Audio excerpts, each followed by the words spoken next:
dan selamat pagi.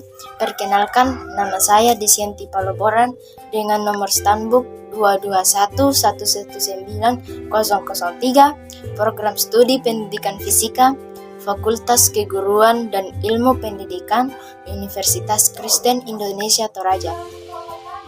Pada kesempatan kali ini, saya ingin menjelaskan secara berkesinambungan tentang konsep Tuhan, konsep manusia, konsep dosa, dan konsep penebusan Kristus.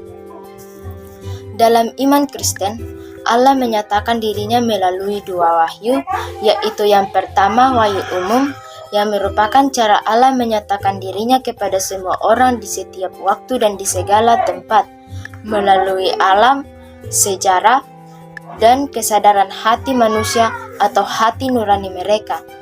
Yang kedua, melalui wahyu khusus, yang merupakan cara Allah menyatakan dirinya secara khusus kepada orang-orang secara spesifik di suatu waktu, melalui Yesus Kristus yang bersifat personal, dan melalui Alkitab yang bersifat proporsional. Dalam agama Kristen juga dikenal sebuah istilah Tritunggal. Istilah ini digunakan oleh Tertullianus sejak abad ketiga. Penggunaan istilah ini untuk membantu seseorang memahami esensi Allah yang tampil dalam tiga pribadi, yaitu Allah Bapa, Allah Anak, dan Allah Roh Kudus. Tuhan juga dikenal sebagai pencipta alam semesta dan segala makhluk hidup, serta pemberi nafas kehidupan bagi manusia, dan yang menyelamatkan umat manusia dari dosa dan maut.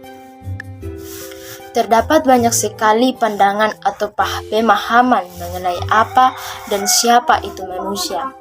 Seperti yang pertama, menurut orang Toraja.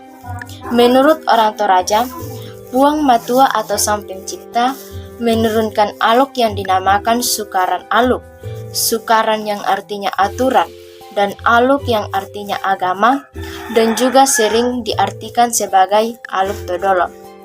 Dalam aluk todolo, keyakinan dan ajaran hidup orang Toraja, mereka meyakini bahwa orang Toraja berasal dari langit.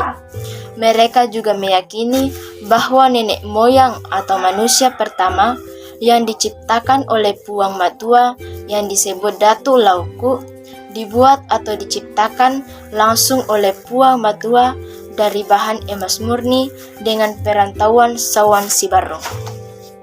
Yang kedua, menurut agama Buddha, manusia adalah kumpulan dari energi fisik dan mental yang selalu dalam keadaan bergerak yang disebut Pancakanda atau 5 kelompok kegemaran, yaitu rupa kanda atau jasmani, vedana kanda atau pencerahan, sunna kanda atau pencerapan, sankara kanda atau bentuk-bentuk pikiran, dan vijnana kanda atau kesadaran. Tujuan akhir manusia menurut ajaran agama Buddha adalah mereka harus mencapai nibbana atau kesempurnaan dengan cara mereka harus berbuat yang benar. Yang ketiga, menurut agama Hindu, manusia adalah makhluk ciptaan Tuhan atau Ida Sang Hyang Widiwasa. Demi kelangsungan mereka, manusia harus berbuat atau bekerja. Dalam bekerja tersebut, ada dua hasil yang diakibatkan oleh perilaku manusia, yaitu yang baik dan yang buruk. Yang keempat, menurut agama Islam.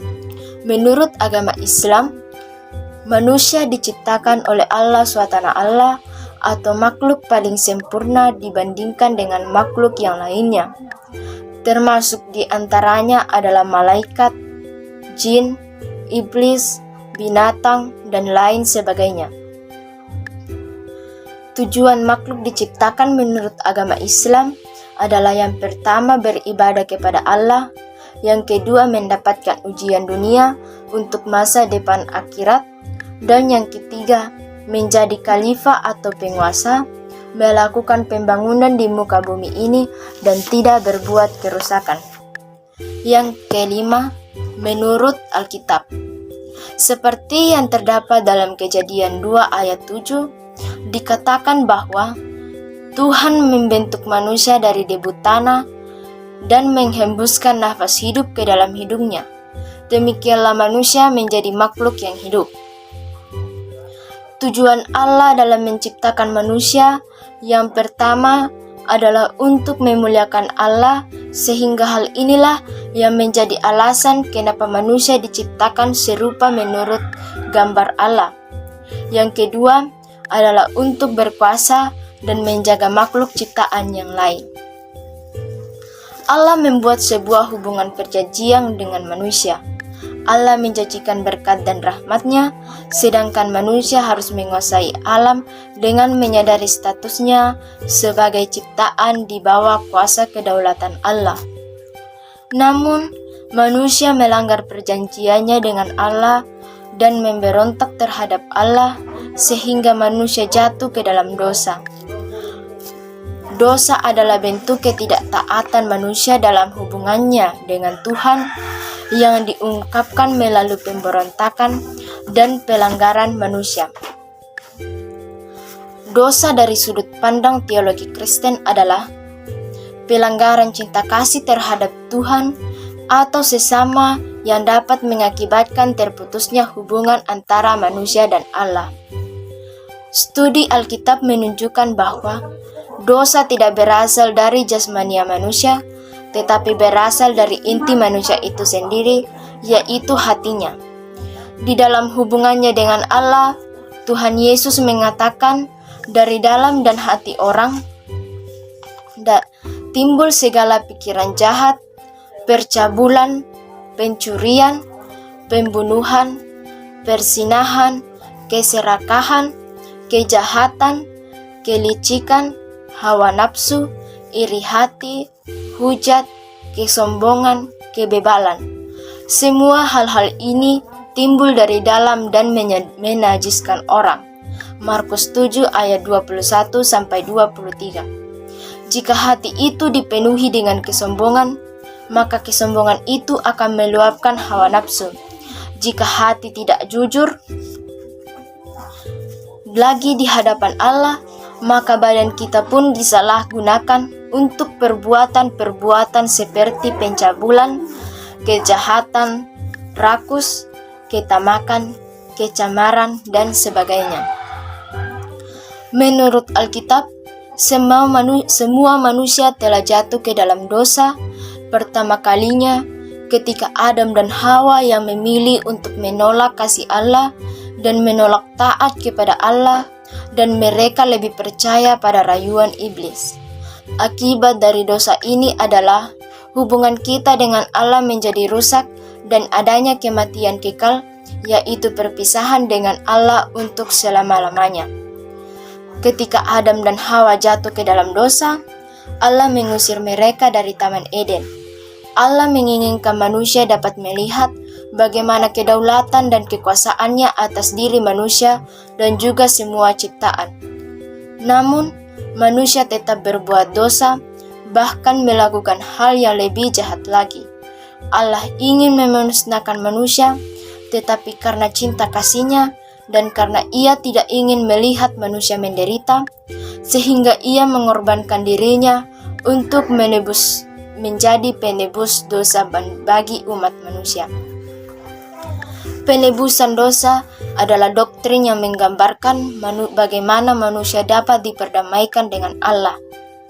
Dalam teologi Kristen, penebusan dapat merujuk pada memaafkan dan mengampuni dosa melalui kematian Yesus Kristus dengan penyalibannya yang pada akhirnya memungkinkan adanya pendamaian antara Allah dan ciptaan. Tuhan Yesus sebagai pribadi kedua dari Trinitas Allah datang ke bumi untuk sebuah tujuan. Ia datang untuk melayani dan untuk memberikan nyawanya menjadi tebusan bagi banyak orang.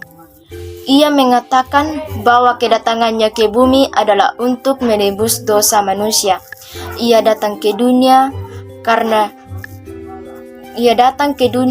di mana hubungan antara Allah dan umatnya terputus karena dosa, sehingga Ia bisa memberikan pengampunan dan mengembalikan kita ke dalam hubungan kasih yang semula Allah inginkan. Hanya Kristus Putra Allah yang dapat menebus dosa manusia. tak seorang manusia pun dari dirinya sendiri dapat menebus dosanya sendiri, karena Tuhan Yesus Kristus adalah manusia yang tidak berdosa. Sekian dari penjelasan saya. Jika ada tutur kata yang salah dan tidak berkenan, mohon dimaafkan. Shalom dan terima kasih.